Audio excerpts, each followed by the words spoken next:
Fala aí pessoal, tudo bem? Hoje eu tô um pouco apaisando aqui, mas eu tô aqui para falar para vocês a respeito da policitemia com a terapia de reposição de testosterona. O que é a policitemia, né? Na verdade, a testosterona, ela age, um dos efeitos dela é estimular a produção de glóbulos vermelhos, tanto através da eritropoetina lá no rim, quanto através da medula. Então a tendência é quanto mais picos de testosterona se fizer, maior é o efeito no aumento do glóbulos vermelhos. E qual que é o possível problema disso? O possível problema disso é o seguinte: quando você, no sangue, você aumenta demais os glóbulos vermelhos, você acaba deixando o sangue com mais glóbulos por unidade líquida, ou seja, esse sangue pode ficar um pouco mais viscoso, né? E a gente tem visto que preparações injetáveis de testosterona, que elas formam picos de testosterona, e como eu falei no outro vídeo, volta lá no vídeo de SARMs para você ver, a testosterona, quando ela faz pico, ela converte mais para o DHT, que é a dihidrotestosterona, que tem um efeito mais potente na ligação do receptor para exercer efeito do que a testosterona por si só, tá bom? Então, para avaliar possíveis novos tratamentos para reposição de testosterona, foi comparado então a reposição clássica de testosterona com medicamentos injetáveis, com medicamentos por implante, que são os pellets, e com medicamentos tópicos, tá bom? O gelzinho tópico. Então, essas três modalidades de reposição de testosterona e foram comparados com citrato de clomifeno. Citrato de clomifeno, que é o Clomid ou é o Indux, né, os mais conhecidos que tem aí na farmácia, de 50 mg por comprimido, tem sido utilizado porque o clomifeno ele tem uma ação lá no hipotálamo para ajudar a liberação de gonadotrofinas, que é o LH e o FSH.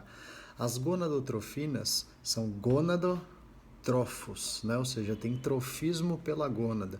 Então são hormônios que vão estimular o testículo a produzir testosterona, que é o LH, e o testículo a produzir espermatozoides, que é o FSH. No caso, então, o clomifeno ajuda nessa secreção de LH, que vai atuar no testículo para o testículo aumentar a produção de testosterona naturalmente. Existem alguns pacientes que respondem com isso, né? Então, se o testículo estiver viável ainda, ou seja, tiver um tamanho, se ele tiver reserva testicular, que a gente fala, né? Paciente que ainda é jovem, está lá nos seus 50 e poucos anos, pode-se usar o clomifeno como alternativa, como se fosse dar um tapinha ali na orelha do testículo, sabe? Falar, amigo, trabalha mais aí.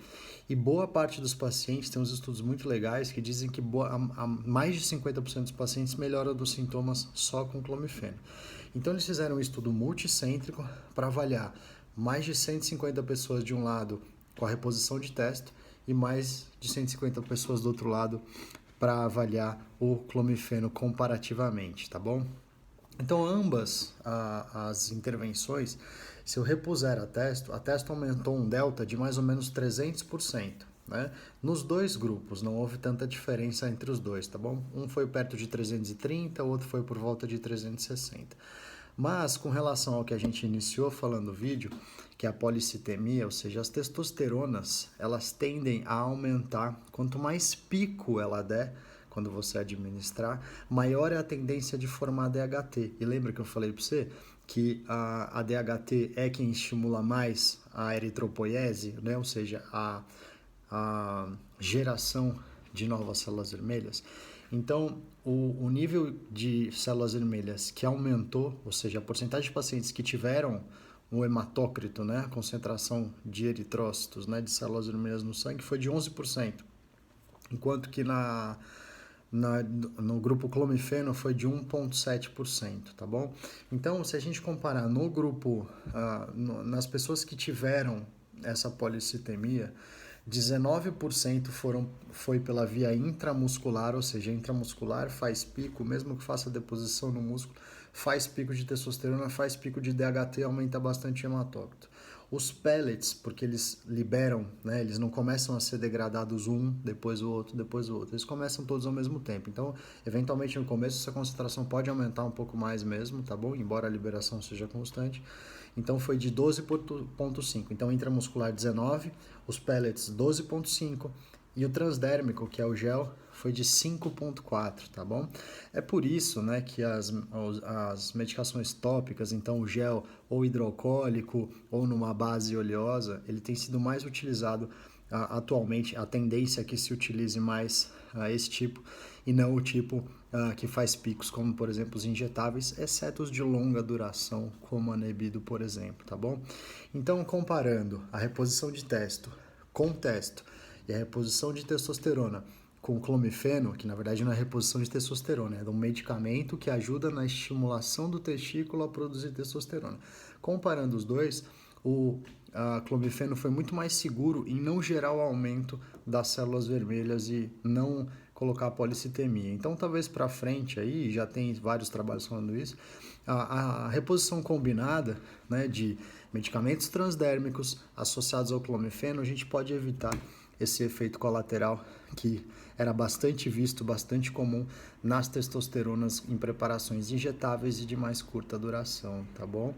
Então essas e outras informações sempre estão presentes no workshop de esteroide anabólico, no workshop de testosterona, tá bom? E eles são do Instituto Health Metrics. Eu vou deixar o site para vocês aqui embaixo. E esse artigo que eu falei para vocês da policitemia, eu também vou deixar o link aqui, tá bom? Espero que tenha ajudado nesse vídeo. Um abraço.